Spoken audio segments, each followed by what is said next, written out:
So it's my great pleasure to welcome here to the news desk at Pro Tour Cons of Tarkir, as ever, Helene Bergeot, the Director of Global Organised Play for Wizards of the Coast in Seattle. Helene, as always, thanks for being with us. I know you have a very busy global schedule, and it's great to have you with us here at the Pro Tour again. Thank you, Rich. All right, so every time you come along on one of these Pro Tour lunchtimes, you have awesome things to tell us about.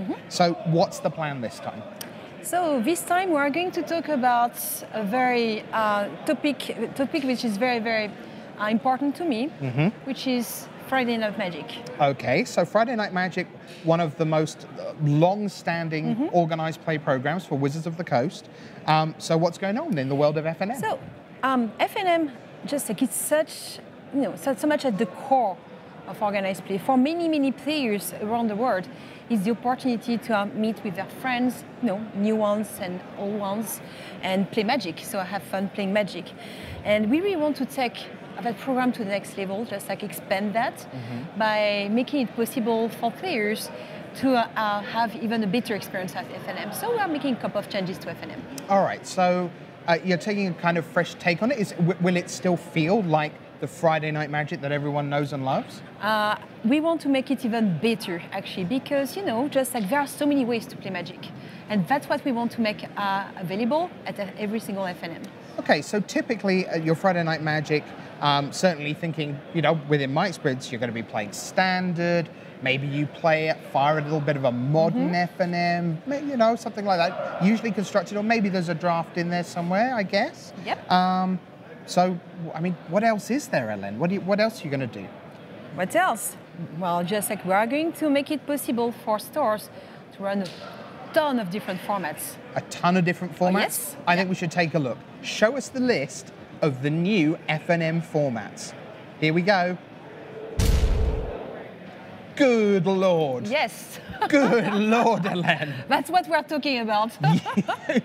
You basically picked every format anyone's ever heard of, never mind played, and actually said you can sanction this for Friday Night Magic, right? Yes, at Friday Night Magic, that's the new thing that we have for this program. Moving forward, you will be able to enjoy playing Magic, whatever way we like to play it. Because, again, why should we limit ourselves when you can play all these, amazing formats? I'm sure that there are a few that you really have some fun memories of. Absolutely. I mean, obviously it sort of gets crazier as you go down the list. So yeah, sure, you can play every form of constructed you can basically imagine. You've got Commander there, down towards the bottom, Star, that's a fun multiplayer format. If you've got your arch enemy or plane chase, that's always good. I absolutely adore Winston Draft because, hey, I don't have many friends, but I only need one for a Winston Draft.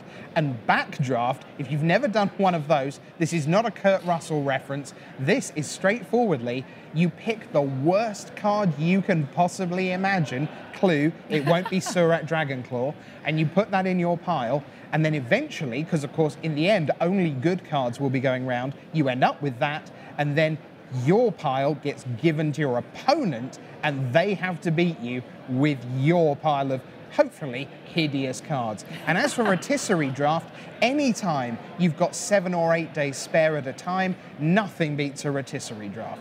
So, and then once we get down that final column, dear Lord, invent your own format or indeed any combination of above.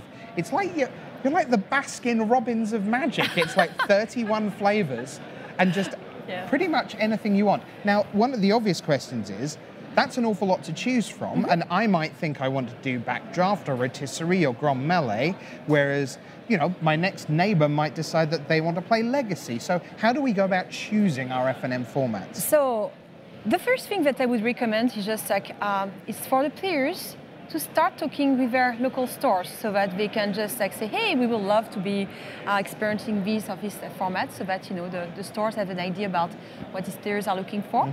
That's the very first step. And then another change that is coming with opening up to so many different formats is the fact that stores will have less more flexibility in the sanctioning of their events. Okay. So when the stores will sanction their FNM, they will have the opportunity to select 3 different formats that are going to be showcased on the locator. But besides that, they can run as many as they want. Right. Just like on demand almost. Okay. And the reason why it's possible to do it this way is because we are changing also the way we are allocating the promo cards. Okay, so it's not anymore going to be just about, hey, look, I bought my excellent standard deck that I found that was the Pro Tour winning list this week. I took to F&M next week. I went 5-0. Give me my promo card. Not going to be like that in the future. Yes, because again, it's all about the spirit of F&M, which is about having fun, playing Magic with friends. And so in order just like to celebrate F&M in this direction, we are disconnecting the promo cards from the winning part of the tournament and from the number of events a store is running. So moving forward, what will happen is that a store will get promo cards, certain number of promo cards, simply based on their level in the Wizards Play network. Okay, now how do players know what their local store is within the Wizards Play network? They should check with their local store. They just ask? Yes, they just ask because it's very fluid, you know, just like a store, as soon as they reach a certain set of metrics, they level up in the system.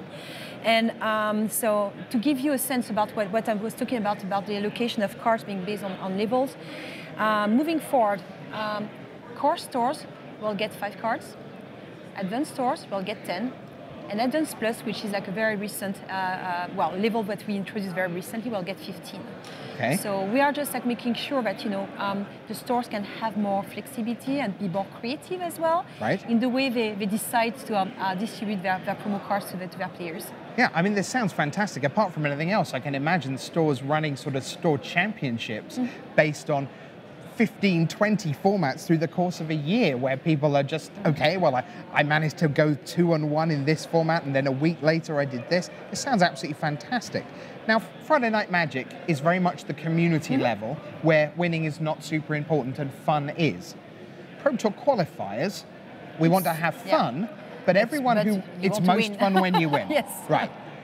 Last time you were sitting here with me, we talked about the move and the change to the PTQ program, and you discussed the idea of regional PTQs, and that's where we're heading towards now. So what's going on in the world of the regional PTQs? So when we announced the new system, we were very upfront about the fact that more information would be shared about that period of the year, specifically when it comes to the allocation of the 31 regional Pro Tour qualifiers. And that's what we want to just like to present to the players today, where these 31 regional Pro Tour qualifiers will be. Let's do it. Let's throw it up onto the big wall, let you all see at home where your regional PTQ locations are going to be. This is the weekend of the 25th of April 2015.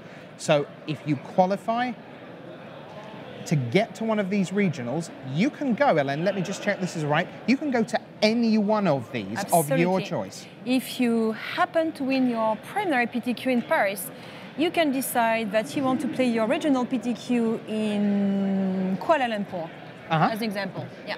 Okay. It's really up to each player to decide what is like the best option for them. We think that flexibility is the best possible thing for the players. And by knowing all the locations at once, you know, you can start planning what you want to do actually. Yeah, and the thing is, looking at those, I mean, there are some real, as someone who travels to all the European Grand Prix, there are some real prime destinations there. I mean, you could certainly say, with a couple of friends who've also qualified, yeah, we could have a fantastic weekend in Rome, or in Stockholm, or in Prague, or be adventurous, go all the way to St. Petersburg, for example.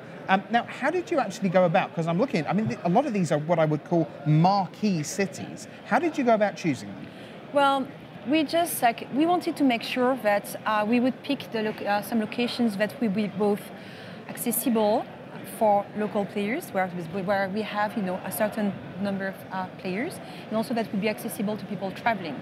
And then, you know, we looked at what would be a decent distance between the different cities, so that we have a very good spread throughout the map.